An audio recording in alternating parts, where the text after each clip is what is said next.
Bonjour à tous les amis, je suis heureuse de vous retrouver, mais vraiment heureuse, puisqu'aujourd'hui, nous allons parler lecture. La lecture a une place très importante dans ma vie, autant si ce n'est plus que le skincare et le make-up. Il n'y a pas un jour où je ne lis pas, ou alors vraiment cause totalement exceptionnelle. Les livres m'accompagnent depuis que je suis toute petite. C'est mon moment d'évasion. Moi honnêtement, vous pouvez m'enfermer n'importe où, ou me laisser n'importe où avec un livre et tout ira bien. On peut, voilà, je rêve d'ailleurs un jour d'avoir une semaine pour moi juste pour lire. C'est une passion dévorante que je ne partage pas assez avec vous. Et j'adore les échanges que nous avons eus sous toutes mes vidéos Booktube. Alors je sais que ce n'est pas le thème principal de ma chaîne, mais j'estime que la beauté et le bien-être, ça ne passe pas que par ce qu'on se met sur la peau ou par le make-up, ça passe aussi par comment on se nourrit de l'intérieur. Voilà, ce qui nous fait vibrer, l'énergie qu'on dégage, les émotions qu'on éprouve. Je trouve que ça a autant d'importance dans la beauté et le bien-être que de vous parler de soins. Donc aujourd'hui dans cette vidéo, je vous partage mes derniers coups de cœur. Je vous fais pas toutes mes dernières lectures. Là, j'avais envie pour recommencer ce genre de vidéo de vous partager mes coups de cœur en sachant que je lis des choses totalement différentes. Donc on va parler de livres de développement personnel, de livres de fantasy et de polar, thriller, je sais pas comment le classer parce que c'est des thrillers polars parce que c'est pas du gore mais il y a beaucoup de suspense.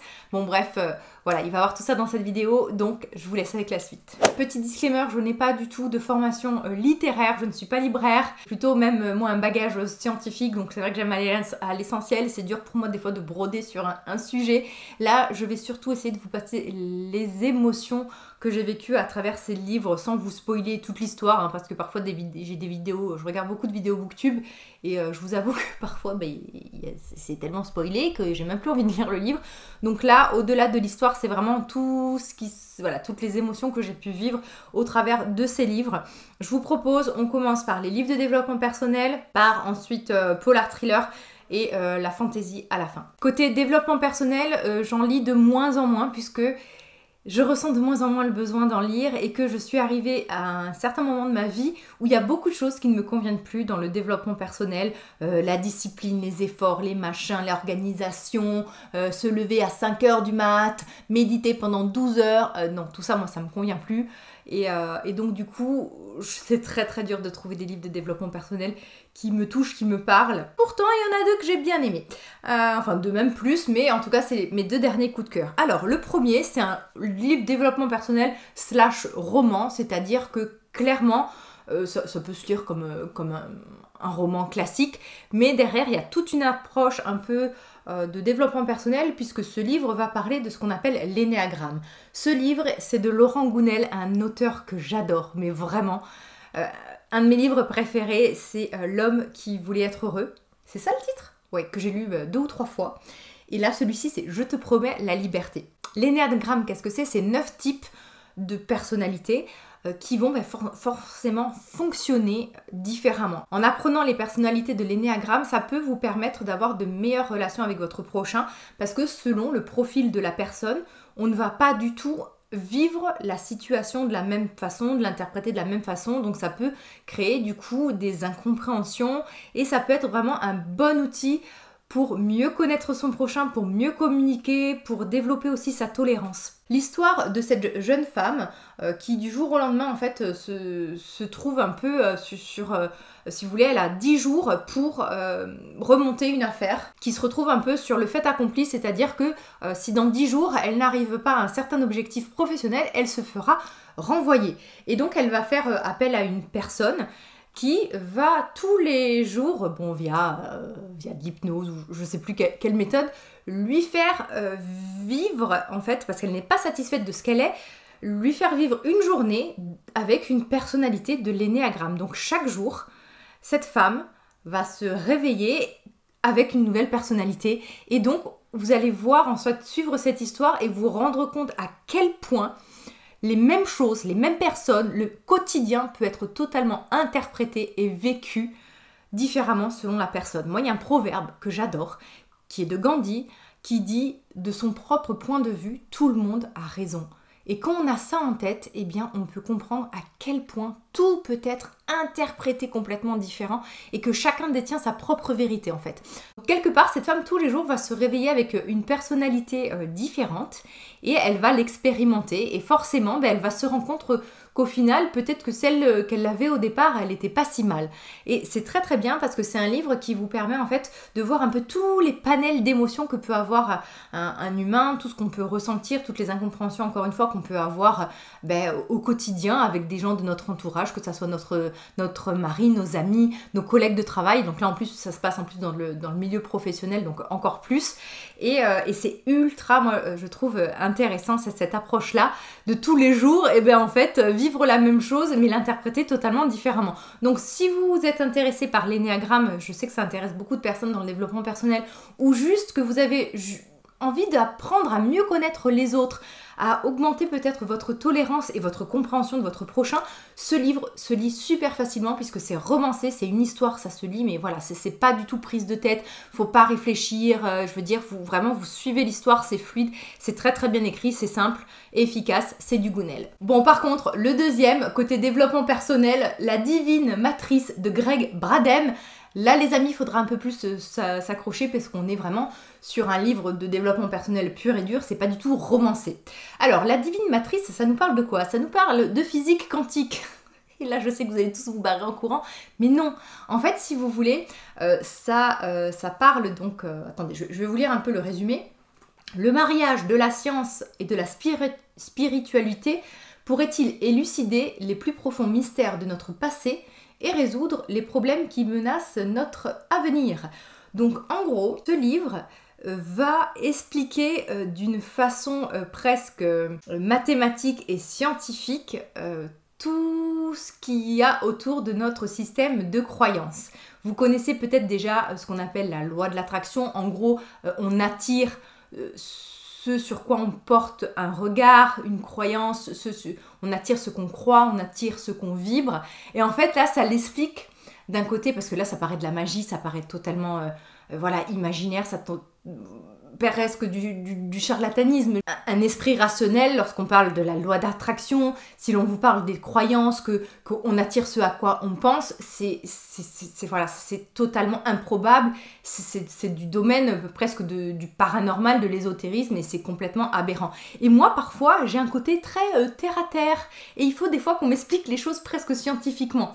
Et là, en fait, ce livre va vous parler de toutes les dernières découvertes qu'il y a eu en physique quantique et qui peut expliquer certaines choses, certaines synchronicités de la vie, certaines situations qu'on va vivre où on se dit tiens j'ai déjà vécu ça, tiens c'est bizarre j'ai pensé à ça, comme par hasard ça se produit. Et en fait ça va expliquer comme ça comment le pouvoir de nos pensées, de nos émotions peut créer notre vie. Ça peut paraître totalement magique, ça vous touchera peut-être pas du tout à ce moment-là. Moi à l'heure actuelle, c'est vraiment un sujet qui me passionne, qui m'interpelle et que je vis au quotidien puisque j'ai remarqué ces derniers temps vraiment en me concentrant sur mes pensées, mes émotions, sur toutes les conneries que je pouvais me raconter, eh bien je vois énormément de changements dans ma vie. Et donc là en fait si vous voulez ça m'a un peu apporté une preuve scientifique à tout ça. Le titre Divine Matrice peut être un peu... peut porter à confusion dans le sens où on ne va pas du tout parler de Dieu et de religion, parce que voilà, moi tout ça c'est quelque chose, je crois pas en Dieu, je crois pas en Jésus, je crois pas en Allah, je crois pas en Bouddha, je crois en certaines choses, je crois qu'il y a eu de grands mystiques, des personnes très très éclairées, je pense qu'il y a une force au-dessus de nous, mais je l'appelle pas forcément, voilà, je suis pas du tout moi dans une religion, et donc du coup ça peut me faire fuir moi tout ce côté religieux, tout ça, et c'est vrai que ça peut porter à confusion, mais pas du tout, franchement, même si vous êtes athée ou au contraire si vous êtes croyant, ce livre pourra vous toucher puisque ça va expliquer aussi certains grands textes, que ce soit les manuscrits de la mer morte, les textes de Bouddha, les textes de Jésus-Christ, voilà, tout un peu les grandes religions, certains passages des grandes religions via un peu la physique quantique. Donc moi j'ai trouvé ça mais vraiment passionnant, et c'est un livre que je pense relivre, tout comme l'énéagramme, parce que j'ai trouvé que c'était très très intéressant et ça permet de mieux appréhender les différentes personnalités. Je pense que ces deux livres là, d'ici 1 an à peu près, je les relirai. Bon, là, on va enchaîner avec deux livres qui m'ont totalement bouleversée. Un que je n'ai pas retrouvé dans ma bibliothèque, je vous mettrai une image ici. C'est des livres donc polar slash thriller. Enfin non, c'est pas des polars parce que c'est pas des enquêtes, c'est plus des thrillers parce que c'est vraiment des livres qui vous prennent au corps, où souvent il y a des meurtres, il se passe des choses, et ensuite il y a une sorte d'enquête, tout ça. Mais c'est pas des thrillers gore à la, je sais pas, à la Maxime Chatham, à la Franck Tillier. C'est vraiment un suspense mais insoutenable. Le livre, c'est-à-dire que lorsque vous le commencez, je vous assure que dès que vous lisez les premières pages, c'est le genre de livre où vous ne pouvez plus lâcher. Mais vraiment, c'en est tellement prenant que, enfin moi je sais que je me suis retrouvée des nuits entières à lire, tellement je pouvais pas lâcher mon livre quoi. Alors donc ce sont deux livres de Karine Guébel, c'est une auteure que j'ai découvert cette année et que j'ai, enfin en 2020 plutôt, et je crois que tout ce que je lis d'elle, je le dévore. Elle a une plume incroyable, elle a une façon de manier le suspense, de travailler la psychologie de ses personnages, de faire des histoires mais qui vous prennent aux tripes, mais c'est incroyable. C'est un style, je trouve que dès que vous commencez à lire ses livres, elle a son style à elle. Vous reconnaissez tout de suite sa plume et elle a une façon de vous emmener, de vous faire vivre des émotions, mais comme jamais.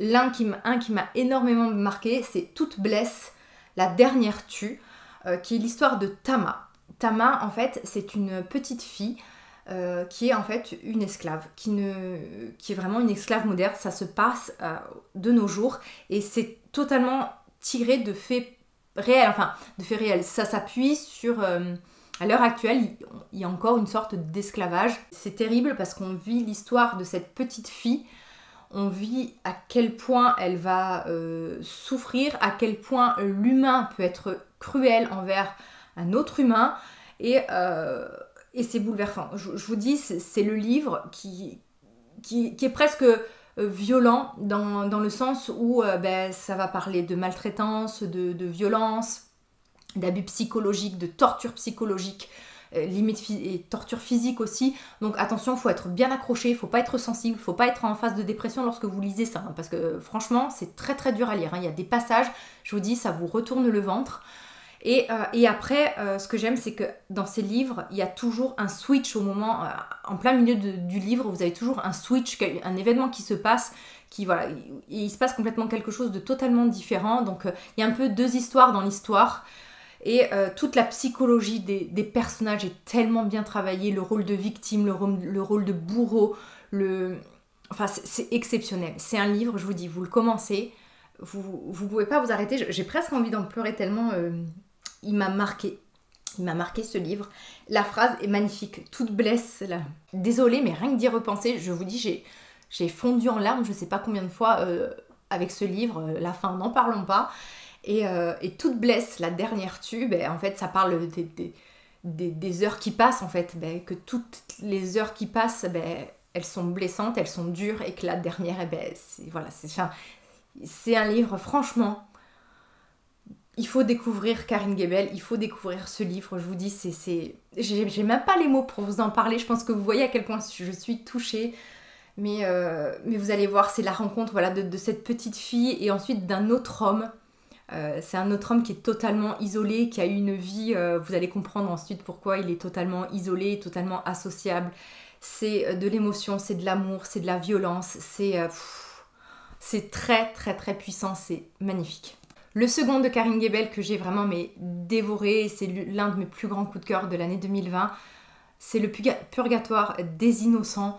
Ce livre, pareil, il va avoir un total switch au milieu de l'histoire, c'est-à-dire qu'en gros, au début de l'histoire, vous avez un braquage dans une banque et ensuite les braqueurs vont aller en fait dans une maison où ils vont prendre les personnes en otage pour pendant quelques temps, histoire de se poser et de voir un peu ce qu'ils vont faire puisqu'ils ont les flics aux trousses, tout ça.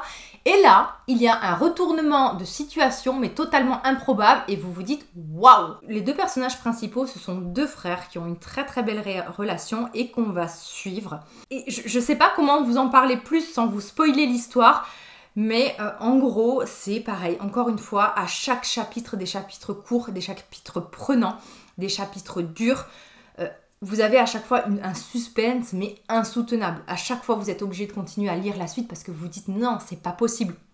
Et à côté de ça, ensuite, vous avez toute une histoire de pédophilie et de rapt d'enfants. À un certain moment, les deux histoires se lient et là, vous vous dites mais waouh, comment elle a fait pour écrire ça?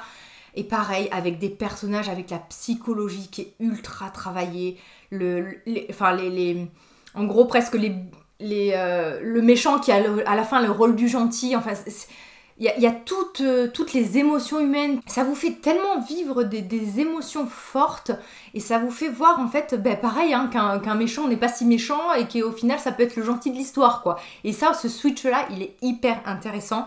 Et puis aussi, voilà, toute la cruauté humaine qu'il y a derrière. Vous allez voir, mais c'est incroyable. C'est une histoire, mais pareil, qui se lit. C'est un gros bouquin, un peu comme celui-ci. Mais je vous dis, vous ne lâchez pas. Et la fin, encore une fois, mais je vous dis, vous êtes en larmes. Donc vraiment, si vous ne connaissiez pas Karine Gaibel, mais foncez. J'ai eu que des retours positifs. Et je ne peux que vous les conseiller. On va redescendre un peu côté émotion et on va parler fantasy. Ça fait partie des livres que j'aime le plus lire. En ce moment, je suis dans une grosse période fantasy. Franchement, après avoir lu plusieurs Karine Gaibel, je suis arrivée à saturation et j'y arrive plus. Donc j'ai besoin de légèreté. Hein. J'ai besoin vraiment de m'évader, de choses positives, de dragons, d'imaginaire. Parce que après avoir lu ça, je peux vous dire que waouh, faut être bien accroché, franchement. J'ai envie de beauté, de scènes épiques, de châteaux forts, de créatures magiques. J'ai vraiment besoin de ça en ce moment. Et donc, j'ai fait toute la saga du Fou et l'Assassin de Robin Hobb. Alors, le Fou et l'Assassin, en fait, c'est la suite de l'Assassin Royal. Si vous êtes fan de fantasy, je pense que vous connaissez l'Assassin Royal, qui est un récit initiatique en 14 tomes, où on va suivre en fait Fitz, qui va grandir en fait à la cour royale en tant qu'assassin. Et on va suivre en fait toute son évolution d'enfant jusqu'à ce qu'il devienne adulte. Et donc dans ce monde un peu noble, lui il est un peu la pièce rapportée, donc il va prendre le métier d'assassin, donc il va avoir un rôle incroyable.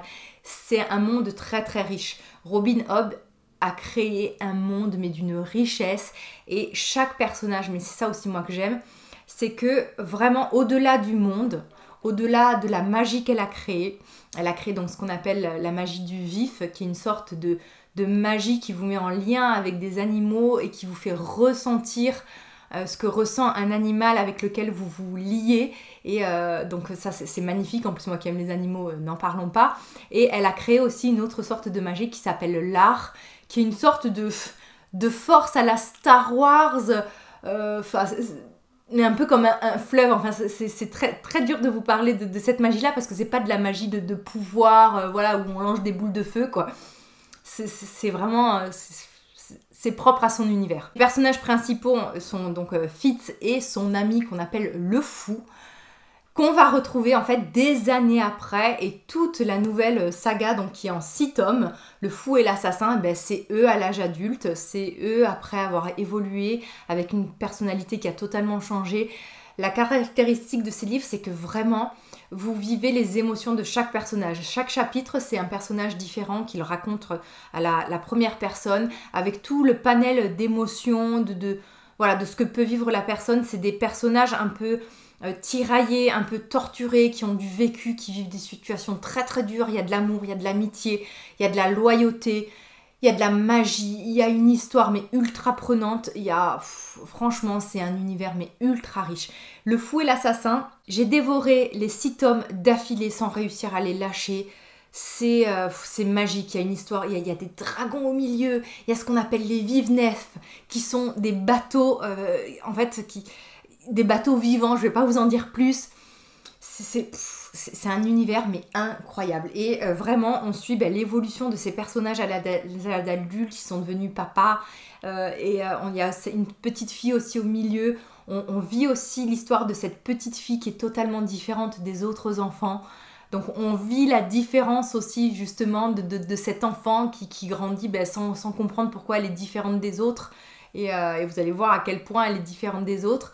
Et c'est juste magnifique en fait, c'est vraiment un univers riche, prenant. Je vous conseille quand même de lire l'Assassin Royal avant de lire cette saga, mais vous ne serez absolument pas déçus si vous aimez la fantasy. Écoutez, cette vidéo touche à sa fin, j'espère qu'elle vous a plu, je vous attends vraiment en commentaire. Partagez-moi vos dernières lectures, partagez-moi vos avis si vous avez déjà lu ces livres. Je vous attends avec grande impatience, je sais que c'est des échanges ultra riches et intéressants lorsque je fais des vidéos lecture. Merci pour tous ceux qui la regarderont, je sais que c'est pas les vidéos les plus regardées, mais voilà, c'est des vidéos qui me tiennent à cœur, que je ferai beaucoup plus régulièrement sur cette chaîne. Pensez du coup voilà, à liker cette vidéo, ça encourage toujours énormément. On se retrouve toute la semaine sur Instagram. N'hésitez pas, hein, tous les soirs en général, je vous mets la petite photo du livre, de mes lectures en cours. Et voilà, on se retrouve toute la semaine sur Instagram. En attendant de se revoir, prenez bien soin de vous. Faites-vous plaisir avec vos bouquins. Voilà, prenez du temps pour vous, c'est très très important. Je vous embrasse tous bien fort et je vous dis à très vite. Bye bye.